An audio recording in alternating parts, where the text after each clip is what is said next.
want to talk about a couple of books written by the author Stanley Crawford.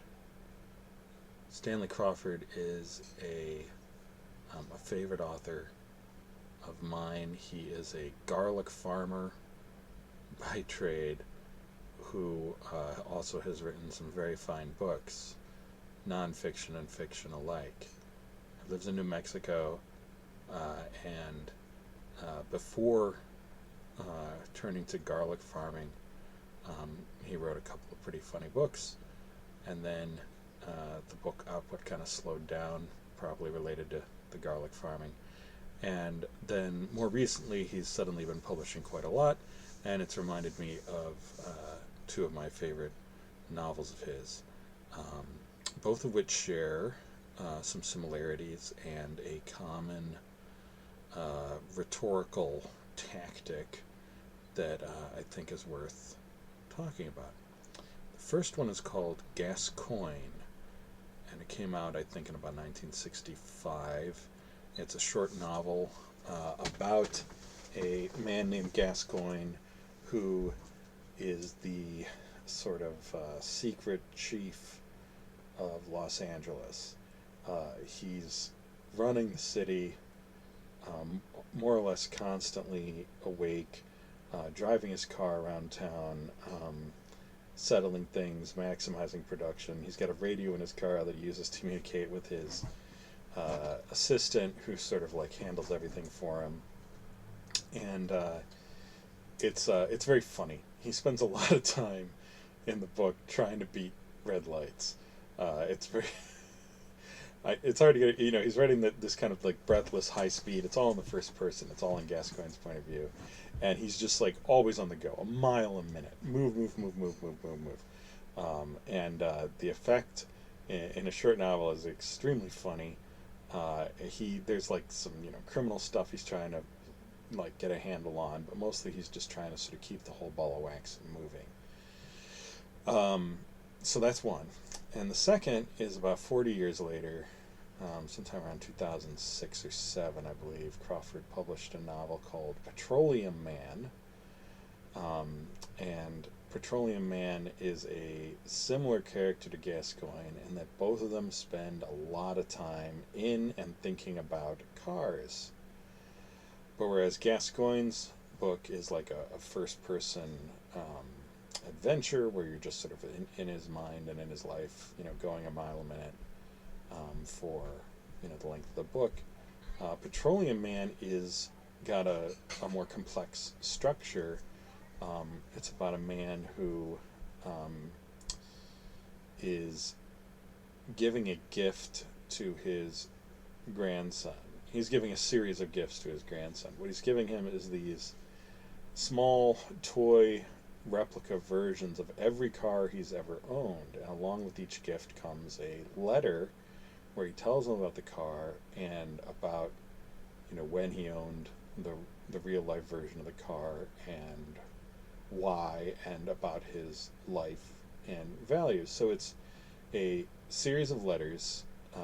Retrospectively, this man is old, and he's sort of passing on what he's learned from life, and sort of sharing his life and his values through these letters and through these gifts of these cars.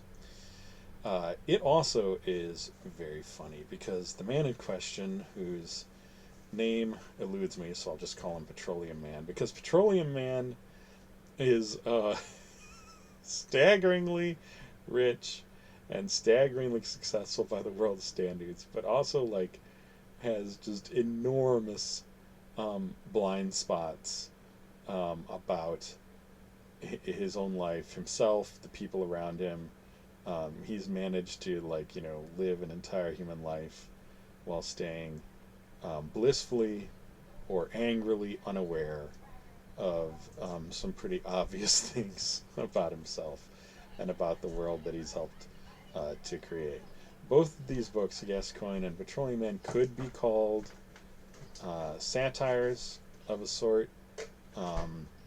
Gascoyne a little more, perhaps, because it's more overtly a satire of detective stories, LA stories, that kind of fast-paced, quick-moving, um, you know, blockbuster kind of novel, uh, where things are always happening.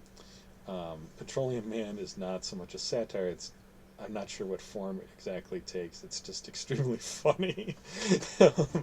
The scenes where the man reveals his just like rock hard prejudices, which prevent him from questioning his own life or deepening his relationships with others, are very funny. There's a scene when, example, his wife is really, really upset with this kind of life of sterile luxury that they've been living, and she has bought some camping equipment and is going to camp out in their backyard rather than live in their opulent mansion. And he just doesn't get it at all. He doesn't understand, and he doesn't really want to. He just sort of puts up with things Petroleum Man does. He's a weirdly helpless giant.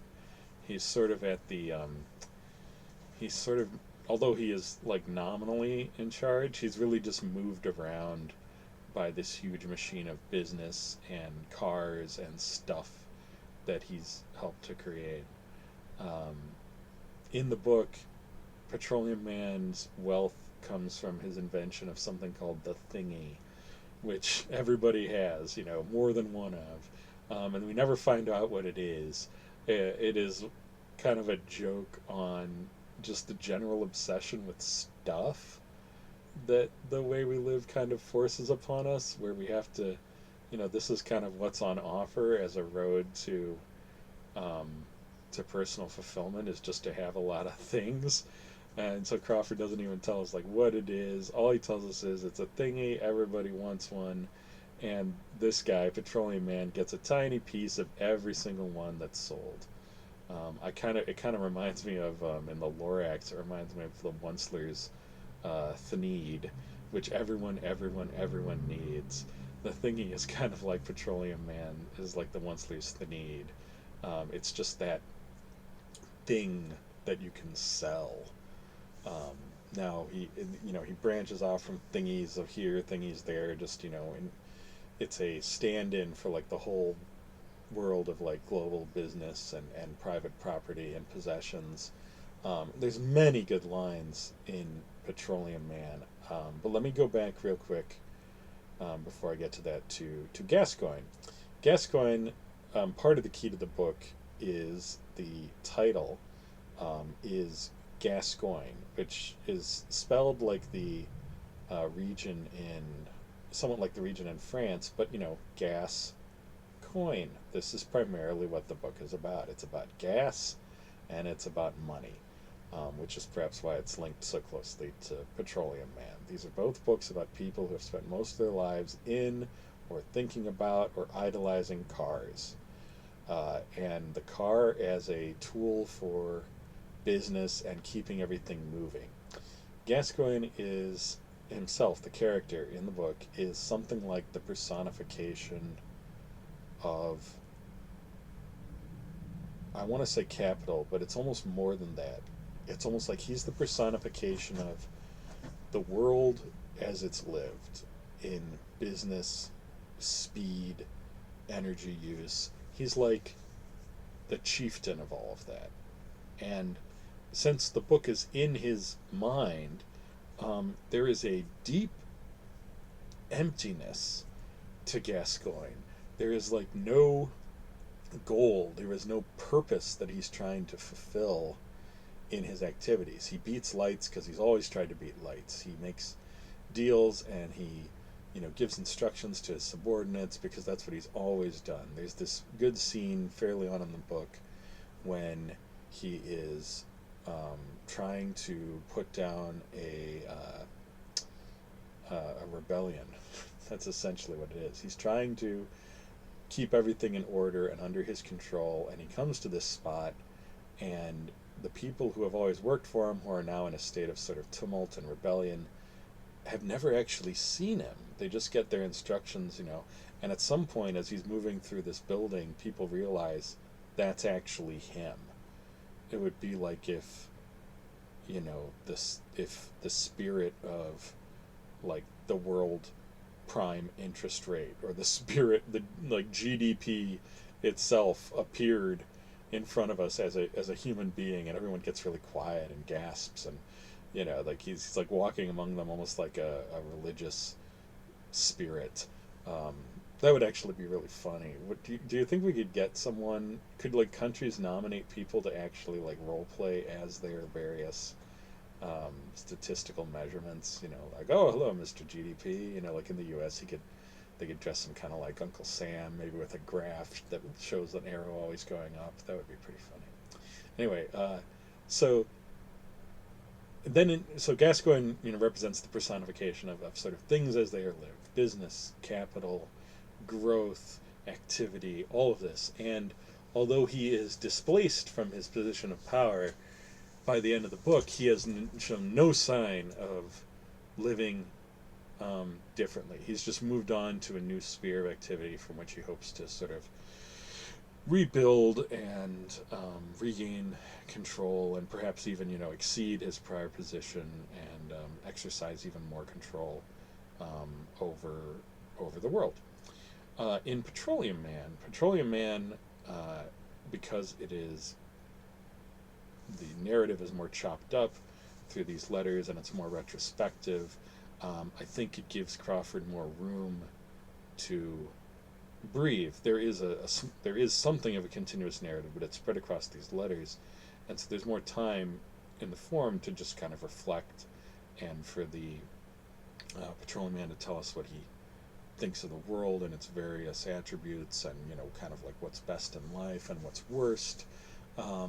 And so what you get out from that is you get some pretty good lines. You get some good rounded characters, and you get some pretty good lines, like about the thingy, or at one point near the end of the book, the Petroleum Man reflects about how for most people, most of their life is just going to be about taking care of their stuff, which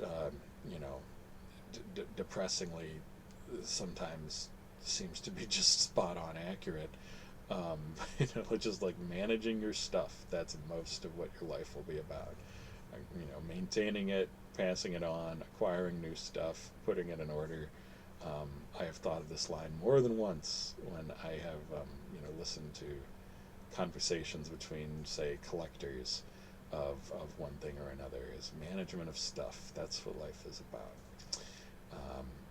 He has some really good lines where he just reams liberal Democrats for not understanding the world as it works, and for doing nothing but trying to get in the way of decent, proper business, and the impulse to sort of acquire and to endlessly purchase new items. uh, but unlike Gascoigne, no one really challenges Gascoigne. We see things from Gascoigne's point of view, and no one really, people get tired and things stop working for him, but no one really challenges the values by which he lives his life, or upon which he bases his activities. But in Petroleum Man, in different ways, he does. He has some challenge from his children, who are unhappy and aggrieved. Like, they live off of him and all, but they're unhappy and aggrieved at the consequences of what his business does, and they often wish that he would do things differently, and he just blows them off. He gets some pushback from his grandchildren when he realizes they are under the influence of his massive wealth and privilege. They are not turning out to be the kind of people that he might like. But mostly he gets pushback from his wife. His wife is a person with sort of altruistic impulses, who you get the sense would like to live a fairly normal life, and is not at all enamored of the kind of grandiose activity and acquisition that really drive Petroleum Man, and that really fill him with glee and a sense of glory about who he is and what he does. She's just not interested. She finds all the luxury boring. She feels trapped, because her wealth puts her outside of like normal human contact and makes it more difficult. So she eventually revolts, And like I said, there's this funny scene where she buys this camping equipment and she's just gonna go live out in their backyard and use like a portable shower and sleep on the ground. And she eventually starts an organic farm in their backyard, which sues Petroleum Man's businesses for, the air pollution that's impacting their soil and so on. By the end of the book, he's really quite miserable, Petroleum Man. There's this scene where he even reveals his unhappiness to his wife, and she says, "What do you expect? Our kids hate us. Our grandkids are brats. No one that we know actually likes us for who we are. They only want access to your wealth and privilege. And you're just absolutely run off your feet because you just keep doing things to not notice or think about what it is that you're actually doing. So you're just constantly hyperactive. Like by the end of the book, he's flying around the world, like, every week." And she offers to him to go with her down to the homeless shelter, um, to bring some comfort to people. And he snidely turns away and won't. And that's really the end of the book. And as another character who's a sort of personification of business, capital, the world as we do things, um, he bears a lot of resemblance with Gascoigne, but of course he's further on in life. He's now near the end, looking back, and so the question becomes a number of good questions raised by both these books. But one is, is kind of activity and success and so on um, worth the effort it takes to achieve if it is never interrogated, if it's never questioned, if the goal for which you're reaching is never tested? um, can you really just kind of, isn't it a kind of sleepwalking? Both the characters of Gascoigne and Petroleum Man are like people who have just never let themselves ask certain questions about their life or their goals, um, because if they did, they might shift, and they're putting so much energy into achieving them, they can't actually question easily whether they're even worthwhile. Um, and another part is what in novels that are about um, big ideas, big issues, which both of these are. They're not long novels, and they're funny. But what is it that entices people or pulls them in a particular direction um, by the rhetoric and the style of a given novel? And this is what makes both these books kind of special to me, is both of them use a mix of satire and realism that is not often come by to persuade the reader to turn away from what the main characters in the books represent, to fill them with a little bit of to repulse them, to fill them with a little bit of, oh, I do not want to go in that direction. And they do it in a subtle and mature way. When you're trying to either pull people or push them in some sort of direction, to convince them of something or to suggest something to their values, there's a number of ways you can go about doing that. You can entice them in by showing them what you consider desirable about life and making it look as beautiful as possible, so that they will want to join in. And if you do that fairly with respect to their ethics and their intelligence, it can be hugely effective. You can demand, you can insist, you can simply insist or demand or argue or beat down resistance to the path that you think is best. And I do not want to discount this. I'm not sure how ethical it is to do that, but it's clearly something that people respond to, and something that sometimes people wish was common in their lives. That's sort of the I just want someone to tell me what to do so that I may share in that surety and allay my doubts. So that is one way to push people in a given direction. It's just to insist that this is how it has to be. And then there's especially in comedy, I think comedy is great for this. You can try to raise the opposite of what you're trying to get people to achieve. You can try to show them the alternative and show how it is flawed. So, if you think that the way we do things now, as represented by people like Gascoyne and Petroleum Man and all of this kind of like this international business, degrading the environment, degrading human life, limiting the human spirit, if you think this is bad, you don't have to raise up the alternative and make it look glorious. You can just honestly and a little humorously show how things really are. And, if you do it well and fairly, which, just requires a certain amount of honesty, people will probably be repulsed. They will be unhappy. They will see the flaws. They will not want to pursue this way of life. So with Gascoyne and Petroleum Man, although they're presented, how to put this? Although they are like an accelerated condensation of all of the virtues and flaws of our current way of doing things. All brought together in one character or in one lifetime, and put into motion at high speed. But for all that, that's just kind of fiction. That's just kind of like the way you have to do things when you only have so much time in a book to portray things.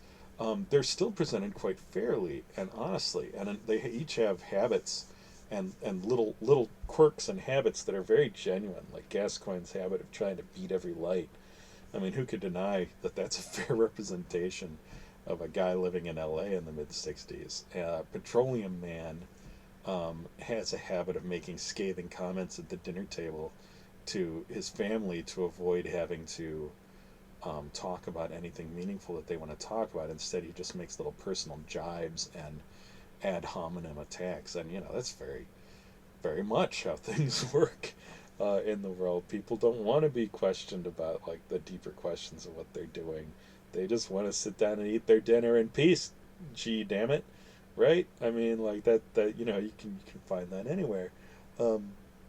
So, by bringing all of these qualities together into a single person, Crawford has room to like make a lot of little comments about how they interact with the world and where it is lacking. And for both of these, I think they, for Gascoyne and for Petroleum Man, they both fall on some level of there is no telos, there is no final goal that drives either of their activities. There's no final good. There's no picture of the world as it should be that they're moving towards. All there is motion and activity, accumulation, acquisition. It's like an ongoing frenzy that they like being within. The frenzy of like business or running the city, of traffic, of designing new products, of accumulating new things. They just want to be absorbed in all this because I think it's roughly implied in the books, because then they never have to look inside themselves. They both are in the books with just an appalling lack of self-knowledge or a sense of the possibilities that were available to them in their lives. Gascoyne is planning a comeback. He's living out in, sort of the desert parts of California, east of LA, and he's building like this tourist trap that's going to help him springboard back into power. And Petroleum Man, of course, is looking at death soon. He's an old man, and he spends all of his time planning his grave, where he's going to be buried in his favorite car.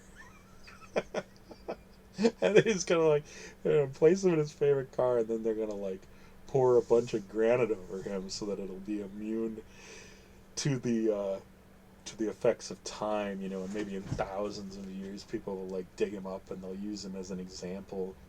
And this partly is why the title is very clever, is Petroleum Man is like Crawford's comment on who we are, similar to like, Bronze Age Man or Piltdown Man or what have you. We are Petroleum Man.